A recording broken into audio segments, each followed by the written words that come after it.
Hello, my name is Jerome Mahaffey, and apparently you have wandered into a course in nonverbal communication here at the university. So let's take a few minutes to just kind of kick things off here, and I'd like to introduce myself and then talk about some general overarching concepts having to do with nonverbal communication that I'd like to have us all dive into this class from the same perspective. Okay, you have probably now, since I've been talking for a few seconds, formed an initial evaluation of who I am as a teacher, as a person. You've looked at my age, you've noticed my hairstyle, you've noticed decisions I've made about how to set up this little video recording studio, which, by the way, is in my office here at the university. You've looked at the clothes I'm wearing, the style of glass frames I've chosen, perhaps. Some of you have noticed even more. You've heard the sound of my voice. You have heard the inflection I put upon my words, and all of this happens quickly. 3 seconds, says one author, Camille Lavington. I'm not sure we'll read anything by her this semester, but she's written an excellent book about interviewing, and your interview is pretty well sealed within 3 seconds of you walking in the door and shaking hands. Now, we haven't shaken hands yet. We'll talk more about that, but you're welcome to come to my office anytime you like if you're on campus and shake my hand, and we'll sit down and have a chat. A little bit about my background. I went to Arizona State University as an undergrad. Actually, I started college in 1977. I'm dating myself, 18 years old in 77. At Grand Canyon University in Phoenix, Arizona. And I went 1 year and then received an offer to become an apprentice electrician in the Electricians Union. And I dropped out of college, took up the offer, served a 4-year apprenticeship working all over the Phoenix area, and ended up staying in that trade about 12 years as an electrician and learning something along the way. Number one, I wasn't very good at communicating, and it frustrated me that I was not receiving offers for promotions into the management level, and I knew I was probably a better electrician than most of the people I was working with, and I certainly had some good ideas about management. And secondly, I noticed that many of the elderly men, mostly men at that time, the feminist movement was just infiltrating the Electricians Union in the late 70s, and we began to have more and more women in the trade. But I noticed the older men, and all the old ones were men, began to die. And I wasn't even 30 years old yet, and I was reading their obituaries in the union newsletter that came out monthly, thinking, I used to work with him. He wasn't that old. And I came to realize at some point, oh, working in construction wears out your body, and you will probably be no different than your elder friends, Mahaffey. Maybe you ought to think about doing something else for a living. So I went back to college. I was frustrated as an electrician. Went back to college and went to Arizona State University for about 2.5 years. Graduated and went right back into the electrical trade because I was getting a little more mature and realized if I just go work 1 more year, I will lock in my pension plan, and someday I'll appreciate that, and that someday is drawing nigh. But all of a sudden I was getting promotions into management wherever I worked. It would be there 2 or 3 months, and I would get asked if I wanted to be the foreman of a crew, even a general foreman of 4 or 5 crews. And the light bulb went on pretty quickly. I communicate better now than I ever did. I still don't consider myself one of those excellent communicators, those naturals that just win everybody over, that are warm, and I've had some friends like that, and I just admire their skills. But doing better than I used to, and I saw how much that helped me as a person. And so I ended up applying for graduate school. I was accepted at Syracuse University with a full scholarship and an assistantship to begin teaching freshman level classes to earn a living. And I went there. And as the years progressed at Syracuse University for 2 years and then to the University of Memphis for 3 years, I recognized how much sharpening one's communication skills can help their career. And I became completely sold on our discipline, even though you've probably noticed if there's a weakness to studying communication is, what does it qualify you to do? Am I an accountant? No. Am I a CEO of a company? No, not yet. And that's a tough question for people looking for jobs. Well, what can I do with a communication degree? And there are some lists online that spell that out, and basically about anything. And what I found was I went back into a totally unrelated field, construction, and I prospered there. And it was the communication skills that made the difference. And that's why I believe in this degree program, because I know you will prosper. You will land a job because you know how to interview. And you will do well in that job because you're going to communicate well, and that's the key to excelling in just about anywhere. And we will trust that your job skills come along. Very few people are hired into a job with all the skills they need to perform that job, even if they have an accounting degree and get a job as an accountant. There's still a learning curve. Well, communication sets us ahead on that. So I have been convinced that classes like this are an excellent way to advance your career. Now, probably most of you are in some different major and you're taking this course as an elective. It might be a required course, but take confidence knowing that what you gain from this communication course and any others you take will be very practical, hands-on, or communication on, however you want to talk about that, in your careers. Okay, after graduating from the University of Memphis with a PhD, I took an assistant professor's position at Indiana University at one of their branch campuses, and began to just be a professor and try to publish my ideas from graduate school, which all centered around colonial American religion and politics. I love to mix religion and politics and talk about it. And published 2 books and several journal articles in that realm. And just as the years passed, becoming a professor, an assistant professor, an associate professor, I was due for full professorship, and realizing that I'm just not enjoying my career anymore.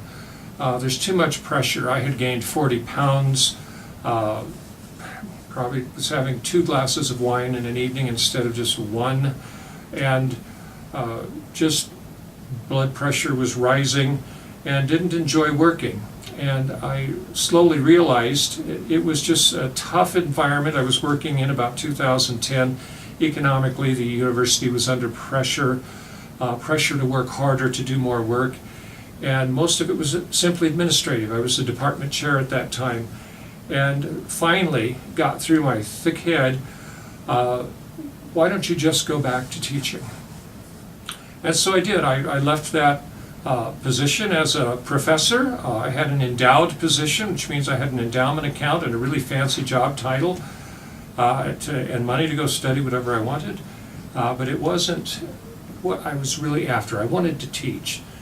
And so I looked for a new job and found one back here in Arizona, back here where it's home, and made the move out with my family, my elder teenagers kicking and screaming, and that's another story. But we're happier out here, and I'm happy teaching again. So I love to teach, so I know how much it can benefit people. All right.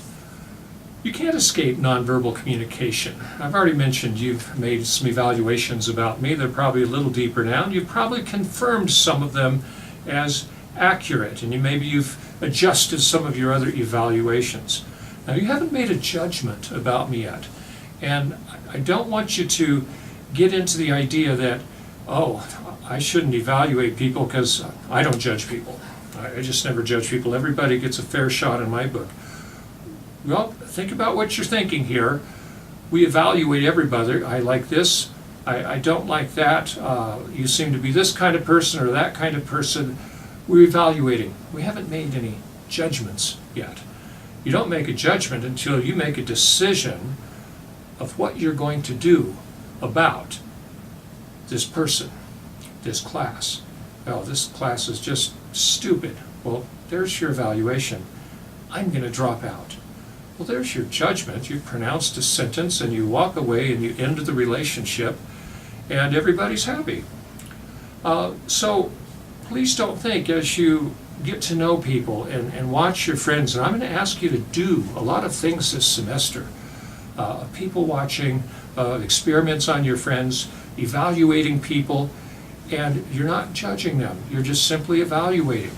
The judgment comes in when you decide what you're going to do about it. So if your significant other person cheats on you, and you find out, and you say, I really don't like this, I'm really mad, you're in the evaluating process. When you make that decision to take all of their things and throw them out on the porch and change the locks, then you've made the judgment of what you're going to do about it.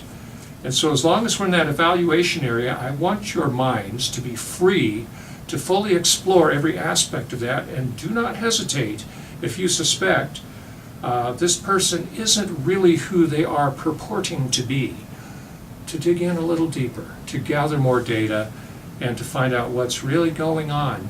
And then, at some point, it's appropriate to make a judgment about your future relationship with that person, whether it's an employer, even a family member. I've got a couple family members that probably decided they don't want to have much to do with me, and I don't push the issue too much. So we all do this. Evaluating is not judging. We can't escape nonverbal communication. It's another overarching principle here. Even if you're reading this lecture on a printed page, there's been a font choice, there's a spacing choice about it. You can read between the lines even in the way I make my phrases, and there are nonverbal aspects to what I'm communicating that are not strictly embedded in the words alone. Well, the printed page is pretty close to having just strictly communicating by printed words and getting the message. But we do form impressions of authors, and often we're fairly accurate with those, sometimes we're not. Evaluations, impressions, same thing. But watching this video, even though we're not face to face, are we? We sort of are. Actually, I've kind of selected that distance between us that is kind of that formal 4 or 5 feet away from somebody. It's not that intimate close-up distance that we could have used in a video like this, and just doesn't always appear right. But there's lots of aspects here in this video that you're picking up. The tone of my voice, the inflection, the way I put sentences together, where I pause, where I'm trying to figure out what to say next, how eloquent and how fluent my speech is. All of this, the choice of clothing, my glasses, my hairstyle, the choice of setup, my choice of this picture, which, by the way, is called The Bond of Union. It's a famous painting, and it really, I think, captures the way that the two people, each one, they're kind of incomplete, yet as they weave their bands of their being together in this painting, with all these ideas floating around them in space, there's something greater there than just the single person we're looking at. But you can think deeply about the metaphorical messages in this painting. So we can't escape nonverbal communicating. It's there all the time, and yes, it really does comprise probably 75 to 95% of what is actually communicated in any communication situation. I think 93%. Morabian was the researcher that quoted that number or discovered that number back in the 60s, and other researchers have posited different percentages of how much is nonverbal versus verbal, and but they're all high, really high, 75% of that. Well, 65 might be the lowest one, but that's still well over half. 2/3 of our communicating happens nonverbally. Keep that in mind. You can't escape it. It's there everywhere, and you use it, and you're better at it than you may think. There's this term out there called body language. You've used that term, you've heard that term. For the purposes of this class, I encourage you to decrease your use of dependency on that term. First of all, nonverbal communication is not a language, not like Spanish. ¿Cómo está usted? Bienvenidos a esta clase. Soy Jerome Mahaffey. Soy tu profesor para esta clase. That's Spanish. That's a language. You can interpret those words. Many of you are bilingual and understood everything I said there. I'm not quite bilingual. But body language, no. What we do non-verbally is, it's not a language at all. It's connected to the English language. It is somewhat universal in how we communicate with people, but it's not a language. So don't get this idea that you can look across the room and see somebody and they are telling you very specific things. Well, sometimes they are, come here. Breaking eye contact. Well, that's not a language, but it does send a message that really don't want to deepen any kind of friendship with you.